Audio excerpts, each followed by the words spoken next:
Let's be honest for a second. How many of you want to be rich? I mean, really wealthy. And how many of you, deep down, feel a little bit guilty about that desire?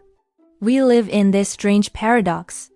On social media, we're told to hustle, to optimize, and to maximize our return on investment. But in our moral education, we're told that the love of money is the root of all evil. We're taught that greed is a sin. So we're stuck. We run the race, but we feel bad about running it. What if I told you that you've been looking at greed all wrong? What if the problem isn't that you want to gain too much, but that you don't understand what gain actually is? Today, we're dusting off one of Plato's shortest, strangest, and most underrated dialogues, Hipparchus. It carries the subtitle, The Profiteer, or On the Love of Gain. In just a few pages, Socrates completely dismantles our understanding of economics, desire, and profit. He argues that there is actually no such thing as a person who doesn't love gain. The criminal, the saint, the investor, and the monk, they are all trying to make a profit. The difference isn't their morality. It's their intelligence. This book is the ultimate guide to the psychology of value. If you want to understand why you chase what you chase, you need to listen to this. The core message of Hipparchus is a radical redefinition of human motivation. The dialogue begins with Socrates asking a friend a simple question. Who are the greedy? The friend replies with the standard definition. Greedy people are those who try to make a profit from things that are worthless. It sounds logical, right? We think of scammers selling fake crypto, or people cutting corners to save a penny. But Socrates, being Socrates, destroys this definition immediately. He asks, does anyone who is sane try to make a profit from something they know is worthless? If you plant a stone in the ground, do you expect to harvest wheat? Of course not. That would be stupidity, not greed. Therefore, everyone who tries to make a profit believes they are working with something valuable. This leads to the central thesis. All human action is an attempt to profit. Socrates proves that gain is simply the opposite of loss, and since loss is bad, gain must be good. Everyone wants what is good. Therefore, everyone is a lover of gain. The core philosophy here is that we shouldn't feel guilty for wanting to improve our condition. That is the definition of being alive. The tragedy of human life isn't that we are greedy, it's that we are blind. We are terrible investors who mistake worthless things, like shallow fame or temporary pleasure, for valuable assets. The book is a call to stop moralizing our desires and start educating them. Let us break this down into 3 specific insights that will change how you view your career and your bank account. Insight number 1. The universal investor. Socrates forces us to realize that we are all investors. The friend in the dialogue tries to say, but Socrates, good men don't try to make a profit. Socrates laughs at this. He points out that even the good man wants to gain virtue, wants to gain honor, or wants to gain a place in heaven. Every decision you make, from who you marry to what you eat for lunch, is a calculation.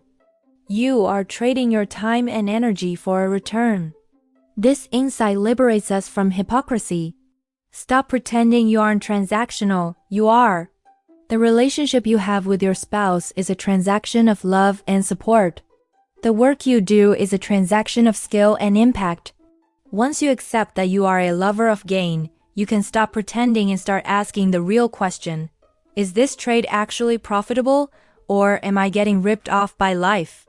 Insight number 2. The error of valuation. If everyone loves gain, why do some people do evil things? Why do people steal or cheat? Socrates suggests that these people aren't evil in the way we think. They are intellectually bankrupt. They are suffering from a valuation error. They think the stolen money, the asset, is worth more than their integrity, the cost. But Socrates argues that integrity and the health of the soul are the most valuable assets a human can own. So when a thief steals, he is actually trading a diamond, his soul, for a piece of glass, the money. He thinks he is making a profit, but he is running a massive loss. This reframes how we look at bad people. Don't just hate them, pity them. They are bad accountants.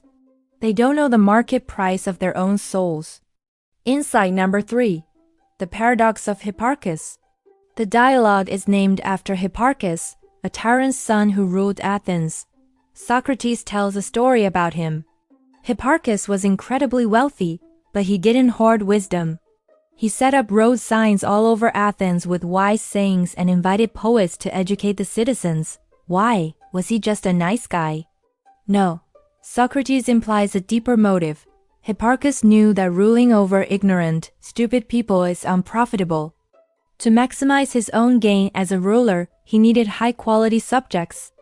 This is a profound insight for leaders and entrepreneurs. True selfishness, enlightened selfishness, looks a lot like altruism. If you want to be truly rich, you must make everyone around you richer, in mind and in pocket.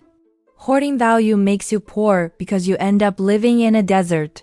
Circulating value makes you a king in a garden. So, how do we apply this to our reality tomorrow? First, audit your portfolio of desire. You are chasing gains right now. Maybe it's a number in a bank account.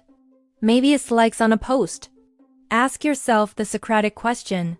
Is this asset actually valuable, or is it just a shiny stone?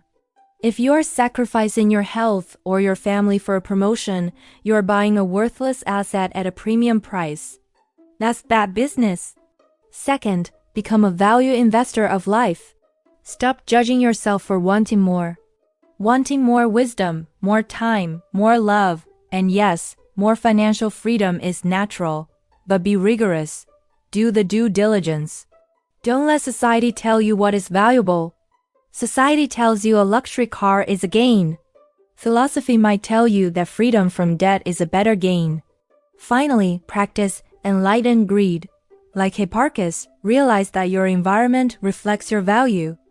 Don't try to win by making others lose. That is a zero-sum game that eventually collapses. Build a business, a team, or a family where your gain is tied directly to the gain of others. Hipparchus teaches us that the problem with our world isn't that we are too capitalist, it's that we are bad capitalists. We trade the eternal for the temporary.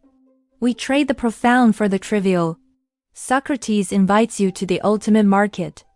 He wants you to be a lover of gain, but only if the gain is real. So go out there and profit, but make sure you know what you are actually buying. Thanks for watching. If this made you think, consider subscribing for more ideas that challenge the way we see the world.